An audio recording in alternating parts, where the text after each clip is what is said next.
అయిపోయింది. అడ్వాన్స్ ఏదో రావాలి. నేను వెయిటింగ్. సడన్‌గా నా వైఫ్ హార్ట్ అటాక్ వచ్చింది. వస్తే హాస్పిటల్‌లో అప్పటికప్పుడు అడ్మిట్ చేశాం. సో, హార్ట్ అటాక్‌కి రాత్రి హాస్పిటల్‌లో అడ్మిట్ చేసి తనకి స్టంట్స్ ఏవో వేయాల్సొచ్చింది. సో, వేయాల్సొచ్చేటప్పటికి దానికి తెలియనిదేముంది, కొంత అమౌంట్ ఖర్చవుతుంది. సో, నా దగ్గర అంత ఫుల్‌గా అమౌంట్ లేదు. సో, మోహన్ బాబు గారికి, విష్ణు గారికి చెప్పాను. ఇలా మా వైఫ్‌ని హాస్పిటల్‌లో అడ్మిట్ చేశాను.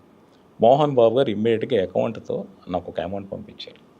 విష్ణు గారు ఆయన ఇండియాలో లేరు. ఎక్కడ ఈ సినిమా తాలూకు షూటింగ్ కాదు, ఈ సినిమా తాలూకు సీజీ వర్క్లు, వేరే వర్క్ల మీద రకరకాలుగా దేశాలు తిరుగుతున్నారు. తిరుగుతున్నప్పుడు జస్ట్ ఆయన మెసేజ్ పెట్టా. ఆయన చూసి ఇమ్మీడియట్గా ఒక అమౌంట్ పంపించారు. పంపించిన తర్వాత నాకు ఆ అమౌంట్ సరిపోకపోతే నాకు హాస్పిటల్ బిల్ వస్తే హాస్పిటల్ బిల్ కూడా నేను మెసేజ్ పెట్టాను. ప్రతిరోజు పొద్దున్న 8 గంటలకు నా బిల్ వస్తుంది. ఈ రోజు నీ బిల్ డ్యూ ఇది, నువ్వు కట్టిన అడ్వాన్స్ ఇది, నీ బ్యాలెన్స్ ఇది అని.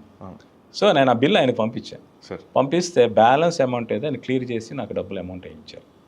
సో, కన్నప్ప సినిమా అయిపోయింది అమౌంట్, కొత్త సినిమా వర్క్ స్టార్ట్ అవ్వాలి. దానికి అడ్వాన్స్ ఆయన ఏదో ఇద్దాం అంటున్నారు. బహుశా అడ్వాన్స్ కన్నా నేను ఎక్కువ తీసుకున్నాను. నేను ఎందుకు చెప్తున్నానంటే విషయం, మామూలుగా ఎక్కడైనా అయితే దీని గురించి మీడియాలో న్యూస్ వస్తుంది. వాళ్ళ పిఆర్ టీమ్ ఎవరో ఇలా ఫలానా టెక్నీషియన్ ప్రాబ్లం వస్తే వాళ్ళ ఫ్యామిలీకి ఇలా చేశారు. ఈ విషయం తర్వాత మోహన్ బాబు గారు, విష్ణు గారిని ఎప్పుడు ఎవరితో చెప్పలేదు.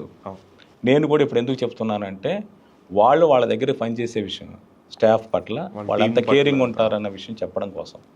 ఇప్పుడు ప్రతి వ్యక్తి ఎంత కోటీశ్వరుడు అనండి, ప్రపంచంలో అందరి కష్టాలు తెచ్చలేకపోవచ్చు. కానీ తన దగ్గర తనతో పాటు చేసే టీం గురించి కష్టకాలు పట్టించుకోవడం అనేది కొంత మేరకు చేయగలరు, పూర్తిగా చేయలేరు.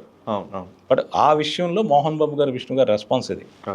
ఇంకొకటి నేను చెప్పదలుచుకుంది ఏంటంటే, వాళ్ళు ఇచ్చిన అమౌంట్ పక్కన పెట్టింది వాళ్ళు ఇన్ టైంలో చేసిన దానివల్ల నేను బహుశా ఇంతవరకు ఇండస్ట్రీలో అందుకున్న హైయెస్ట్ రెమ్యునరేషన్ ఏదన్నా ఉంటే అది విష్ణు గారి నుంచి ఈ పరంగా అందుకున్నాను. డబ్బు పరంగా మాట్లాడాల, ఇన్ టైంలో అమౌంట్ పంపించి నా భార్య ప్రాణాలు కాపాడుకోవడానికి విష్ణు గారు, మోహన్ బాబు గారు అలా నాకు హెల్ప్ చేశారు. Great thing sir. అంటే వాళ్ళు ఇది ఎక్కడ బయటకు రాదు సార్, ఇంతవరకు ఎవరు అంటే నేను కూడా ఏంటంటే, ఇది నేను ఒక డయాస్ మీద చెప్పాలి, మోహన్ బాబు గారు, విష్ణు గారు ఉండగా చెప్పాలి, నేను వెయిట్ చేస్తున్నాను సార్. ఇది ఎప్పుడో లాస్ట్ ఇయర్ జూలైలో జరిగింది. అదే సార్. బట్ నేను సరైన టైం కోసం ఎదురు చూస్తున్నాను. మీరు అడిగేటప్పటికి అనుకోకుండా చెప్పాను. అది ఇవి అన్నీ బయటకు రావు, కానీ ఆయన మీద వచ్చిన ట్రోల్స్ కానీ ట్రోల్స్ అనేది అర్థం పర్థం లేకుండా చేసేవాడిని. ఇప్పుడు నేను మీతో ఇంటర్వ్యూలో మాట్లాడుతుంటాను, ఒకసారి బై మిస్టేక్ ఫ్లోలో రోల్ అయిపోయి నేను ఒక మాట తప్పు మాట్లాడచ్చు, లేదా ఒక పేరు మర్చిపోయి ఉండొచ్చు. ఉదాహరణకి ఏంటి, వీడికి ఆ మాత్రం పేరు కూడా తెలియదా వీడికి అని కింద కామెంట్స్ పెట్టచ్చు, ట్రోల్ చేయొచ్చు. దాన్ని మనం ఏం చెప్తాం, మనిషి అన్నాక జరుగుతాయి కొన్ని పొరపాట్లు. ప్రమాదో ధీమపి అంటారు. అంటే గొప్ప ధీమంతులు కూడా కొన్ని ఆపద వశాత్తు కొన్ని పొరపాట్లు జరుగుతూ ఉంటాయి. దాని భూతత్వంలో చూసి తప్పు పడడం అనేది కరెక్ట్ కాదు. అదే సో కన్నప్ప సినిమా అంటే మంచు విష్ణు గారికి డ్రీమ్ ప్రాజెక్ట్ సార్. ఆల్మోస్ట్ ఆయన లాస్ట్ టైం ఇంటరాక్ట్ అయినప్పుడు చెప్పింది, ఆల్మోస్ట్ 2014 నుంచి ఇప్పటి వరకు ట్రావెల్ అవుతూ వస్తున్నాం, చాలా కష్టపడి సినిమా తీసాను, నాకు నచ్చింది, క్వాలిటీ అవుట్పుట్ కూడా అంతే బాగా వచ్చిందని చెప్పేసి ఆయన మాటలే చెప్పున్నారు. సో అందులో ఏం పర్సనల్గా చేశారు. ఆల్మోస్ట్ ఎంతమంది, మోహన్ లాల్ గారు ఉన్నారు, ప్రభాస్ గారు ఉన్నారు, అక్షయ్ కుమార్ గారు, కాజల్ గారు, మొత్తం అన్ని ఇండస్ట్రీల నుంచి దిగ్గజాలను తీసుకొచ్చి ఒకే తాటి మీదకి తీసుకొచ్చి ఒక సినిమాలో కనిపించడం అనేది నాకు తెలిసి మన కన్నప్పలోనే జరుగుతుంది సార్. అసలు ఎలా అనిపించింది సార్ అంటే, రైటింగ్ టీంలో ఉన్నప్పుడు బర్డెన్ ఉంటుంది. ఇప్పుడు ఫ్యాన్ వార్స్ జరుగుతుంటే ట్విట్టర్లో, సోషల్ మీడియాలో మా హీరోని బాగా చూపించారంటే మా హీరోని బాగా చూపించలేదు. ఇప్పుడు 5 ఇండస్ట్రీ నుంచి స్టార్ వర్డ్స్ని పెట్టారని చెప్పొచ్చు. ఎలా మేనేజ్ చేశారు సార్ మొత్తం కథ? అంటే ఈ కథ రాసింది విష్ణు గారు, అవును, చాలా మందికి తెలుసు. అవును. సో ఆయన కథ ఐడియాలోని క్యారెక్టర్లు అనేవి ఉన్నాయి.